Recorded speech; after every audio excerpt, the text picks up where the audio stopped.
Now, I'll be honest with you, Seif, when I hear something like alpha movement, I think masculinity. I also think toxic masculinity, which is like a big trend right now, and it's something you got to be careful for. So I'd be curious to know, like, what brought you into the alpha movement, and is there a lot of toxicity that still exists when people are pursuing this alpha type of lifestyle? It's very interesting that we're taking this name alpha as a toxic thing. Okay, whatever the brand conveys. In the old days, the alpha is the egocentric, the controlling behavior, all these bad things. Let's put it this way. But with modern times, the alpha traits extremely changed. And the things that I believe, or the traits that I believe the alpha holds, is completely different from the old version. So let me give you a very quick umbrella overview of what an alpha means. The alpha is a person who lacks something that everybody has, which is the stop. We don't stop. We're obsessed in getting what we're after. That's an alpha. An alpha is the person who is fiercely determined, a person who takes the tough decisions. A lot of people they don't know how to make decisions. They're afraid to make decisions. An alpha is the person who makes the tough decisions. He takes care of the loved ones. He's responsible. He's impactful.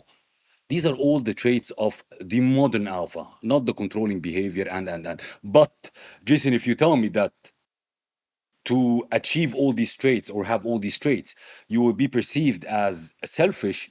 Okay, you see it this way, but it's not. It's I'm on a mission to, or obsession to get something. So that's a modern alpha.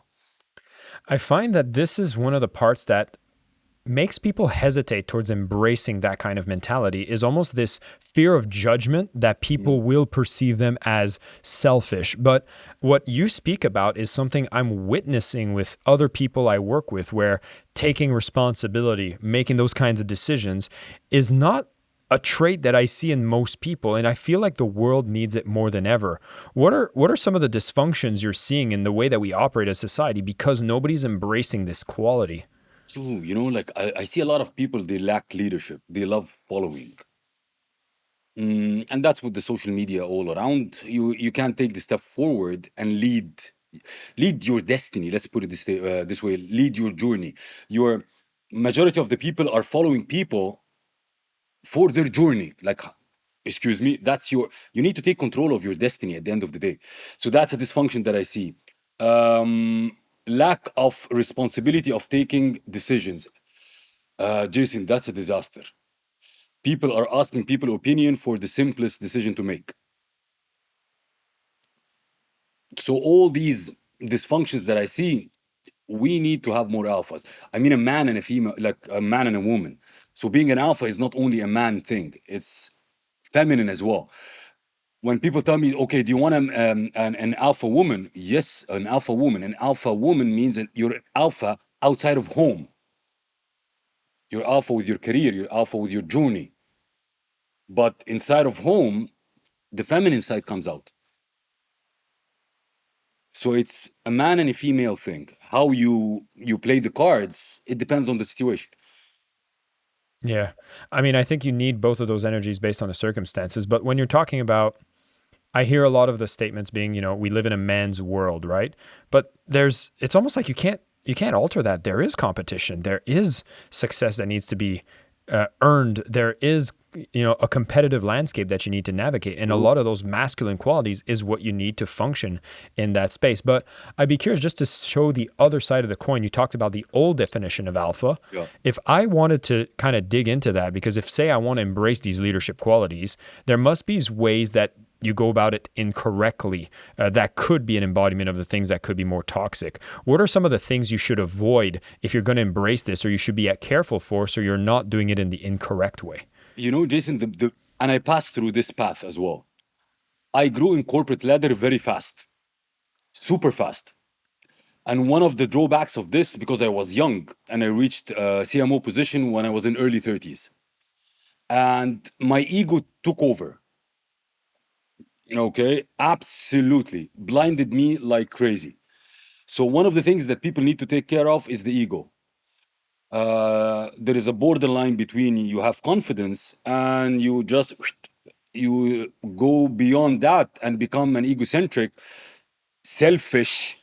You don't see besides you. You don't see beyond your opinions, and this is the time when you start to fall, and that's Mm. considered an alpha, the old version. So when you don't hear people's opinion, you don't get feedback, you don't like the point when you cross the ego point and you become extremely egocentric. One of the things that I faced, that I stopped or I neglected the people who helped me to grow. You understand what I'm saying? Like Mm. the people that Mhm. supported me to grow, the people, their feedback and their mentorship and they supported me to grow, but my ego blinded me to a level that I stopped. Like, who the hell are you to give me an advice? Oh. So one of the things is the ego. Take care of the ego. The second thing also, because it all relates, when your ego jumps in, you stop learning because you think that you know everything. You understand? Like I stop learning, so like, okay, I know it all. I'm good at it. So you start even losing the learning part, not getting feedback from the your close circle. So you start to deteriorate. I experienced something similar in my 20s, and I have to go back to the time when I was working at Mind Valley. And Mm, it's interesting because we were selling personal growth products yeah. and I was selling them. I wasn't consuming them. I thought, "Oh, look at me. I'm a healthy person. I don't need these. This is for broken people." But lucky for them, oh me, I get to market it and sell it to them so I can help the world, only to realize that I was the biggest hypocrite. True. And True. I was the one who needed that stuff the most. And I had it come and slap me in the face with some like really bad life decisions I made at the time that sabotaged my relationships. And I feel like I've went down there. And if I didn't keep it in check, I feel like the universe will put you in check if you don't naturally do it. And so I'd be curious to know if there's tools that can keep those in check, or are you just destined to learn by stepping into it and going too far yourself, you You know? know, the best thing I believe, Jason, is a reflection. Mm. Like you need time with yourself. I'm not gonna say it like every day, but at least once a week, review what happened. And if you keep a checkpoint every now and then, you will like, I don't want to say if you're smart enough, if you're authentic enough with yourself, you will find some things that really you can play with it. And that's what happened to me. I always, even these days, like, okay, like everybody say like we journal every day. It doesn't matter you journal or not. Have a couple of minutes with yourself, see how the day went, what kind of wins you had, losses, and if the losses or the failures due to your fault or not. It's a conversation with yourself. So be open. Yes, I fucked up with something. Yes, I should have not reacted that way. Why I did this. So the next day, you're destined to do better. The idea of whole being an alpha really to be better every day, regardless. Mm. So if you have a reflection at particular checkpoints or even every day, that's the best way. I find that sometimes when I'm thinking about the hustle, right? Which, to be honest, the word hustle is something I would associate with a kind of alpha trait. True. And correct me if I'm wrong, but when I'm in that alpha, that flow, I rarely take the time to slow down and reflect because you almost get like intoxicated by the forward momentum. And I don't know if that's something that you have to pay particular attention when things go well, or do you technically see some of the cracks in the foundation? Because I feel like most of the times if I've ran in ego mode, I was blindsided because I stopped doing those habits True. that got me there in the first time. So what's your relationship with detecting these while you're kind of intoxicated with the flow? You know, what when happened this particular moment when my ego went so high, I took a commitment to myself. You know, the time when you go to bed and your head is facing the ceiling. So before you sleep, this is the moment when I reflect. So I said every single day, even if it's going to be a couple of minutes, and I have a notebook next to me, I will sit, I will lie down, and my eyes or my head towards the ceiling, and I will quickly review what happened that day, regardless. And if anything that attracted my attention, I will just write it down. And then on Sundays, I look over all these things. You put it a habit. You know, everything that we do at the end of the day, it's a habit. So if you commit to it and you do it, it becomes automatically. I'm doing it every day. Really, I lost a lot during this period when my ego was super high. I lost close friends. I lost close allies. I hurted my family. And you know, like I always tell my close people, when I do a mistake, I have a commitment to myself over my dead body is gonna happen again. Because it happened once. But if it happened again, it means it is intentional that I do Hmm. it again. So there is a commitment that it will never happen again. So it's structured. Every day when I look at the ceiling before I sleep, I go through the day. What happened? What did I do wrong? What did I do right? It's me versus me at the end of the day. You know, when you said like we will be perceived by people, when we do like this, people will perceive us as alphas that we're perceive. Jason, nobody will remember us in 10 years timeline. Why should I give a damn about that? Perceive. Yes, when we were young, yes, we need to get the acceptance from our family, our friends, our circle. But at the end of the day, only 5, 6, 10 people, your hands, that really people who cares about you at the end of the day. So why you should keep the perception, perception, perception?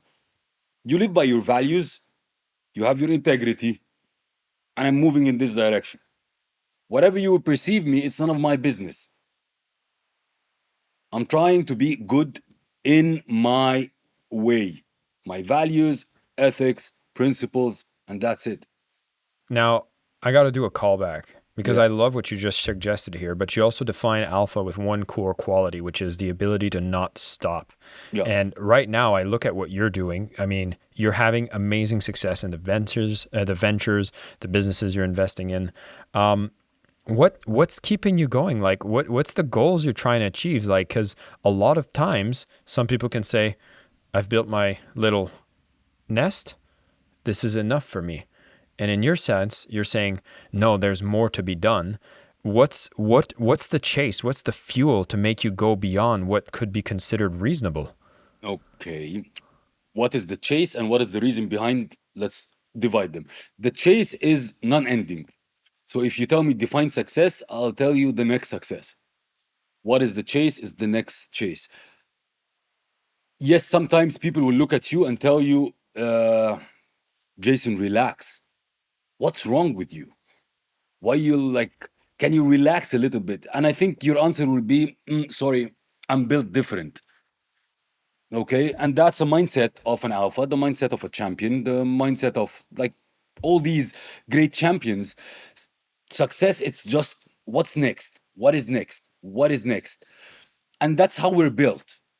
Is it bad for people? Not bad for people. It depends on you at the end of the day and what's your objective.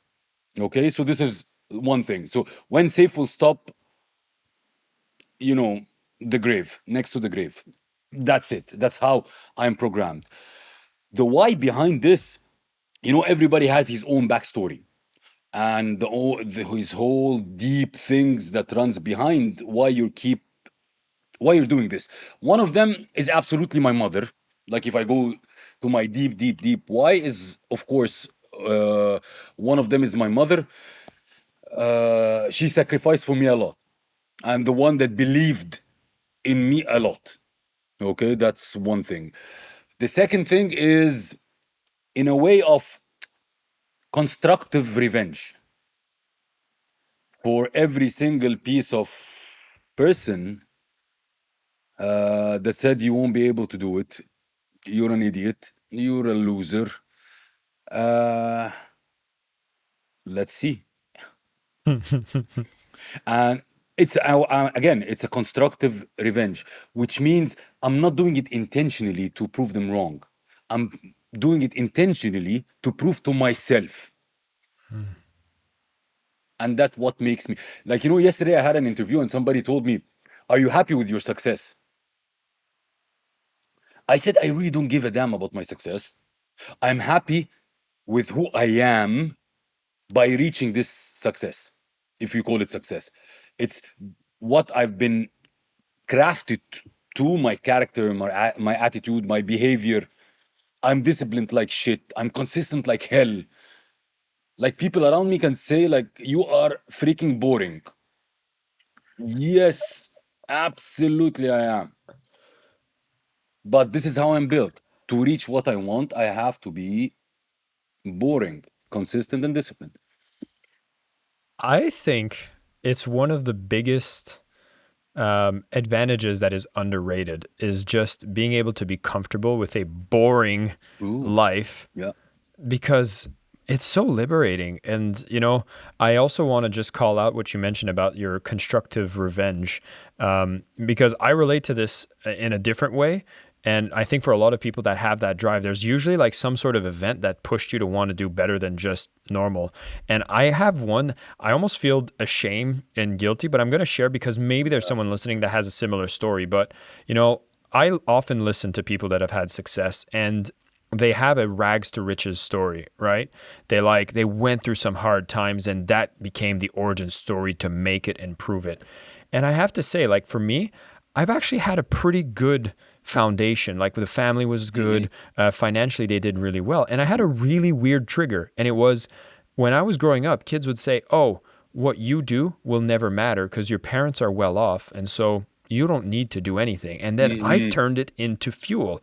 And I find it's very interesting that we can have very different circumstances and choose to use it constructively or not. Because I've seen some people that might have looked at this revenge factor but not use it constructively. And so I'd be curious to know what nudged you into making sure that you're, first off, kudos to being aware that that's one of the fuel, but making sure you're not using it destructively versus constructively. Are there things that have happened that made you aware of that people could also take? Like first of all, it happened from very close people. Like let's say, for example, from family members. Okay, so you can't be destructive with family members. Okay, so based on the culture that I've grown in, I can't be destructive. There is always a respect, always, you understand, like the culture itself. I can't be destructive with the revenge, correct? So the only way I had is to prove it another way, in a constructive way. So that's one part. The second part, I'm an athlete since I was young. So I was in the professional team of Kung Fu. So that's my start. So whatever a challenge or a criticism, or I have to fight back by winning. So you understand, like I can't take a challenge. It's okay, it's a challenge or an obstacle, and I'm done. No, like if somebody punched me in the face, I'm gonna stand up and punch you. That's the only way I know.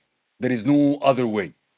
So these are the two things that created in me, I believe, one of the main theme of the book, which is watch me. Whatever happens in my life is just I am silent, and inside of me is a fire that watch me. It happened in my early times when a family member told me you're an idiot in school. Boof. It absolutely changed me 180 degrees. I'll show you the idiot. The second one, I was in Samsung.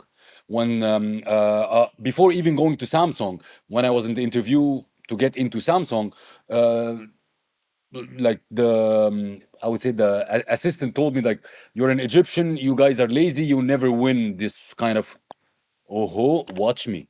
When I was even inside of Samsung, the HR told me, "Relax, relax. I'll replace you with an empty chair in 2 seconds." Watch me. A family member told me, "Oh, you're doing things online.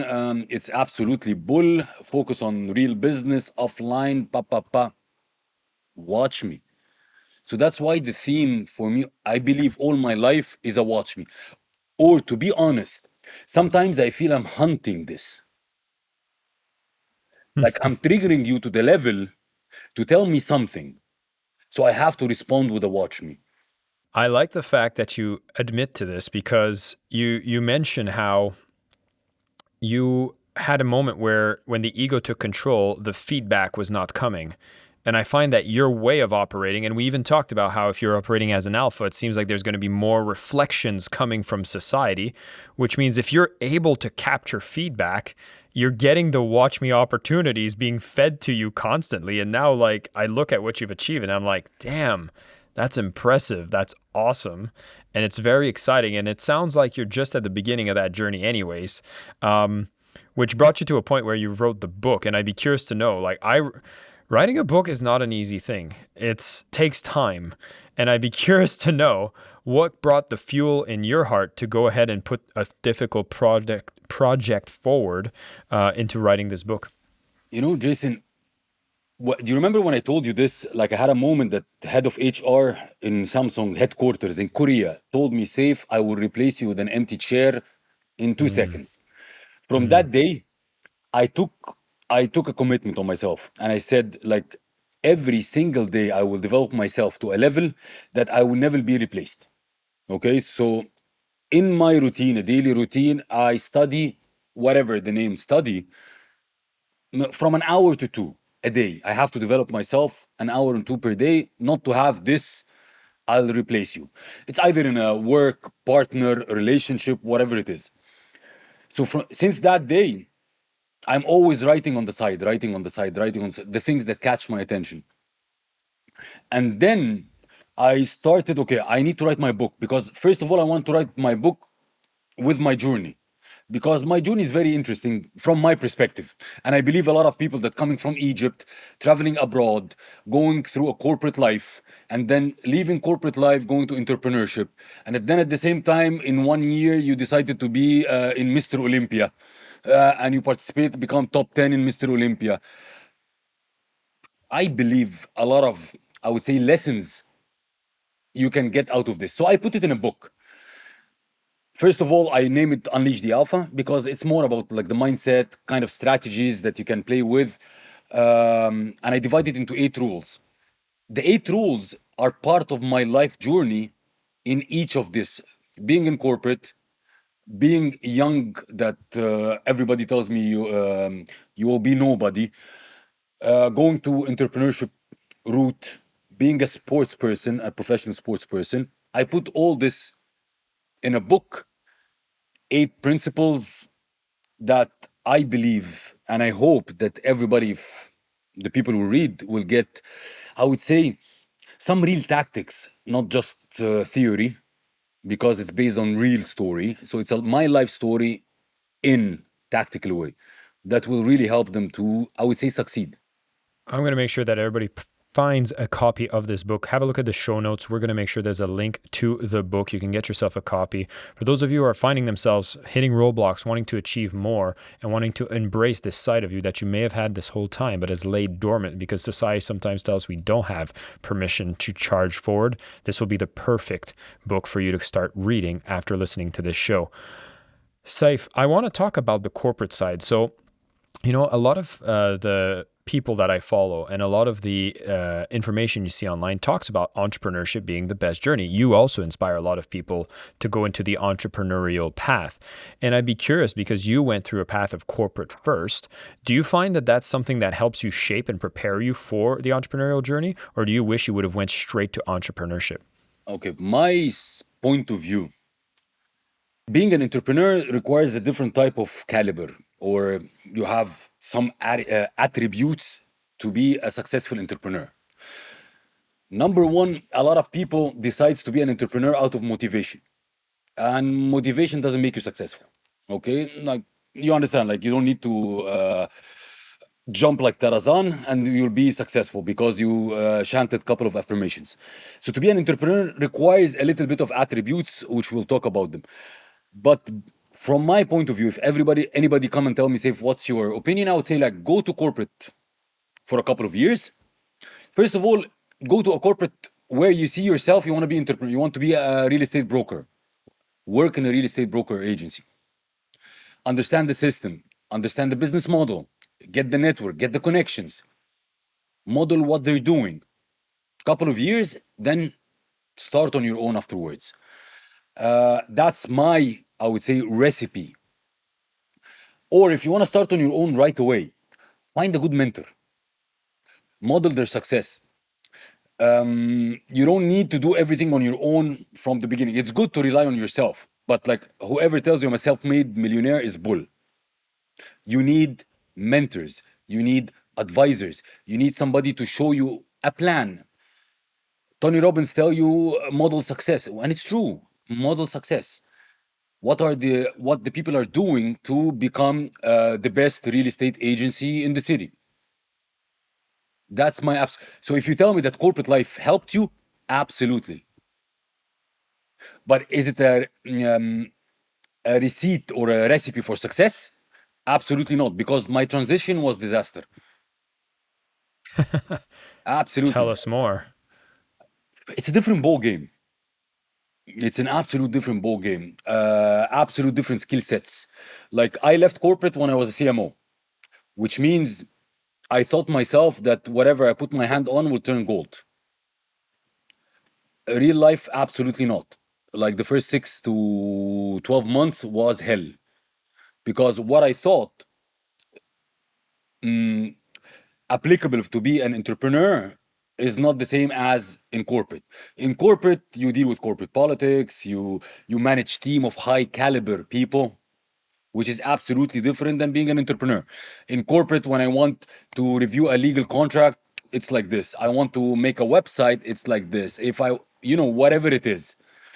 Being an entrepreneur, no, no, no, no, no, no, no, no, no. If you want to do something, do it yourself first.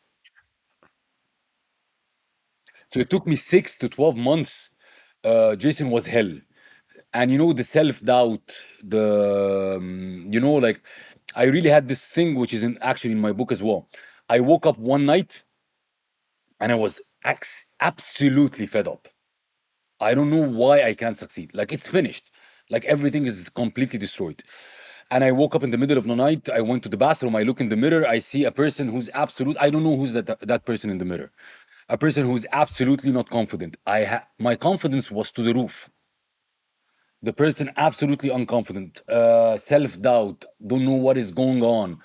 And this whisper that comes to your ears that tells you, like, safe, go back to corporate. Go back to corporate. That's where you understand, that's your strength. And at that moment, I remembered my mother. I remembered the people that rely on me. And I hold the vase, I broke the mirror, and I said, I don't want to see this shit anymore. Took my personal development to an absolute different level. I really got the mentors, the coaches. I did things with my hands. Fail, stand up back, try again, try again, try again, pivot, try again. Until I made it happen. One of the main things to be an entrepreneur is when you wake up in the morning and you don't know what the hell will work or not. You understand? Like I'm running a project. I don't know when all this effort, money, resources will turn. You're working with an absolute uncertainty. And when everybody tells you, no, no, no, you have to be certain. In entrepreneurship, you can't be certain. There are people are able to live with this thing. Now I thrive on uncertainty. I thrive. I love it. But at that time, oh shit. I thought when I do a product, it will sell. Oh my God. Oh shit. Product is something, selling it is something else. So like people like who don't have thick skin or are ready to persist and never give up, yes, they can be an entrepreneur. A person who wants a soft cushion, wants the salary that comes in every month, can be insecure, can be an entrepreneur. It will destroy him or her 100%. First off, I just want to acknowledge, thank you for sharing that part, because that's the part of the journey most people don't necessarily put their lens on, but it's so critical because people listening here thinking, wow, you've probably just, nailed it right from the transition. You're the type of guy that bulls those through. And of course you have that, but there were moments, there were those doubts, there was those failures. And I think what you're speaking about, that dealing with the uncertainty, God damn, like you, you really, and one thing, because I've had that happen, like my God, it was just last year. I remember things weren't selling. I have expenses. The cash flow is not coming in. I have payroll coming up, and like, oh my God, but I've had that happen to me in the past, and I gave up, and I went into corporate, and that's when I ended up joining Mind Valley, and it was a blessing. Joining Mind Valley was my journey to toughen my skin, learn the business, learn the contacts. And then I remember last year I had a moment where I felt I was tempted again by fate. And I went through the dirt and kind of held on until suddenly there was like a flood of opportunities, connections, and it's almost like True. there was a rite of passage that was laid to me by the divine. And I know this sounds a little more 100%. woo-woo. It sounds like that happens a lot. But Jason, I love that what you said now, because you know, if things didn't work with me, there are a lot of people out there that they tell you, I'm an entrepreneur, I will make things happen, okay? And I will keep good. But at the end of the day, you're a man or you're a woman, you have responsibilities. Let's put it in a plain, simple way. I'm an entrepreneur and I'm doing my best to get my project up and running. But if, as you said, cash is running, I'm running out of cash, it's finished. You can't be super dumb. And a job opening happened. Like if it's safe, I'm saying I'm an entrepreneur and I love entrepreneurship, right? And I love uncertainty. But if a job opening opened, I will go back to corporate. Why? Because I have the responsibility. I have to put food on the table for my family. I have to cover this. And then when the right moment comes, I will jump back. But you have your priorities. I need to Mm. put my kids to school. I need to, my wife has to live good. My mom has to live good. No, I'll step back from entrepreneurship, get things back into order, and then I'll jump back. So Mm. when people say like in, out, everybody has his own journey. Maximize the outcome of this journey. You've repeated that a few times, and I think it's actually worth stressing because there's so many times you're looking at a guru to tell you the path, and I find that's the most ironic Mm, thing. yeah. I'm going to listen to this podcast, The Alpha, Seif. Okay, he's telling me how to think for myself and how to develop my own journey. So what do I need to do? I need to follow his journey and and Yeah. like not forge my own path. It's That's my that's journey. True. that's weird, right? Like that's a bit of a dichotomy. And so how do you, because I know you help so many people unleash their own entrepreneurial talent, and you're regarded as a guru, a mentor, someone to follow in their footsteps. How do you balance sharing your lessons without making people become, call it dependent, or just really trying to replicate the same path as you, when truly you're trying to teach them how to embrace their own path? Jason, the network was off a little, but I think I got the question. What I'm trying to tell people or advise people with is some red flags, some tactics, some mindset, some strategies that is applicable to each and every person during his path. But again, you use or utilize these things according to your path. So what is your goals? What is your objectives? What are your priorities? Your priorities are different than my priorities. Like if you're talking to a person, for example, say, for example, married and have kids, it's different than somebody else who's not married and they don't have kids. So what are your priorities? There are foundation, there are principles to follow, but these are not, I would say, it's not a Quran, it's not a Bible that you need to follow word to word, letter to letter. You take what fits you. And Hmm. the main thing what I feel people miss is the awareness about their situation and clarity about their goal. So awareness about my situation and the clarity of the goal that I'm going. So even Safe now, Safe has mentors, he learn from people, he take courses, but that doesn't make me I'm gonna move completely different. No, no, no, no, no. I'm taking what fits my situation, what fits my circumstances, and I utilize it to the best that I can at this particular point. Saif, I absolutely love that you're able to take that and bring what is necessary without necessarily not thinking and just trying to copy, which brings me to one thing I'd love to bring from you, which is, of course, Unleash the Alpha just came out.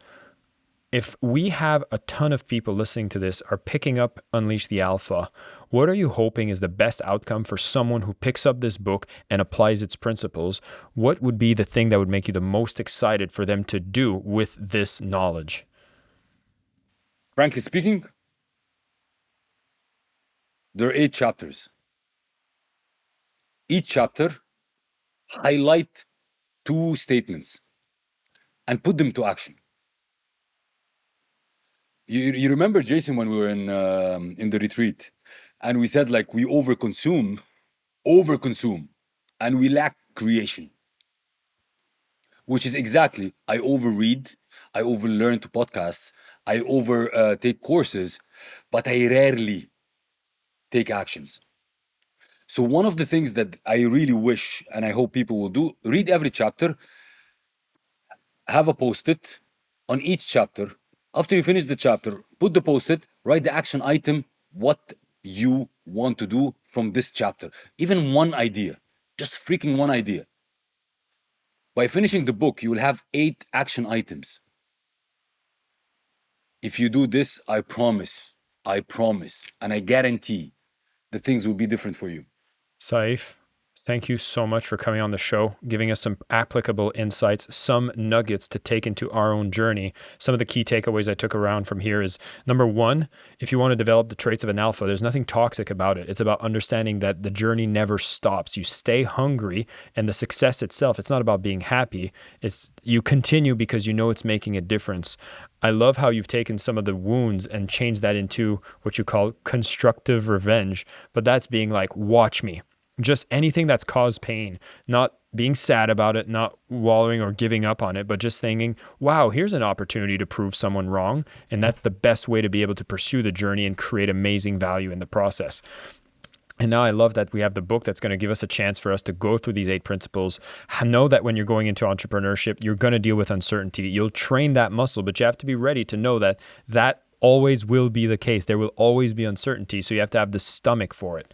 And with that, of course, there is one question I always ask my guests who do come on the show, Seif, which is, you're on the Selling with Love podcast. So what does selling with love mean to you?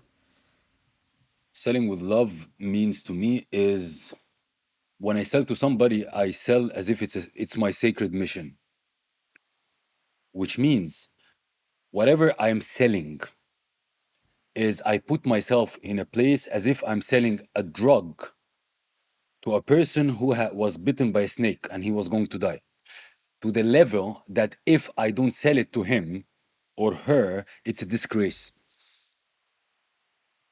A lot of people, their selling is like they're pushing, but it's not their sacred mission. When you're selling something, you believe in it to the level that it's a disservice if you're not getting this product or service to the person in front of you. That's selling with love. Oh, I love that way more than you can appreciate. That is exactly how I love the concept of selling love. I've never had anybody define it this way, and I absolutely love it. I think we need a lot more people that are heart-centered, have the right values, and are selling exactly this way. And we're going to see a lot of problems be solved on this planet. Yeah. Seif, Listen, I want to add one thing before you Tell close, me. because when you summarize the thing, it came to my mind, like I'm always thinking. We hear about alphas as well.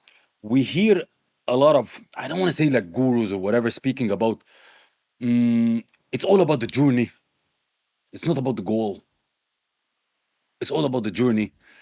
It's about the journey and it's about the goal. Goal is important as the journey. A map doesn't work without a destination, and the destination is the goal. So you can't just say like, I don't care about the goal, I'm just working with the journey, I'm developing, I'm happy in the journey, blah, blah, blah. It doesn't work. An alpha knows the freaking goal and knows the freaking journey, and he's focused on both. I can pivot the journey, but the goal is a goal. Especially for my audience, I think this is an important reminder because you do hear those Yeah. being said very often. Yeah. And I think if you don't set the right goal, your journey is not going to be making anything worthwhile. True. And so I'm hoping that those who embrace this concept of alpha are going to be setting some pretty big damn goals. Yep. Seif, Thank you so much for coming on the show. This was an absolute pleasure, brother. And for everybody else tuning in, unleash your alpha. Check in the show notes. We're going to have a copy of the book there. And of course, as you unleash your alpha and make an impact in the world, keep selling with love. Thank you so much for listening to the Selling with Love podcast. We have some previous episodes you can tune into right here. And if you prefer the short form content where you get to the point in under 10 minutes, we do have a ton of clips from our best episodes that are being shared on this channel as well. So pick which one supports you the most. And of course, thank you for liking, subscribing, and of course, selling with love.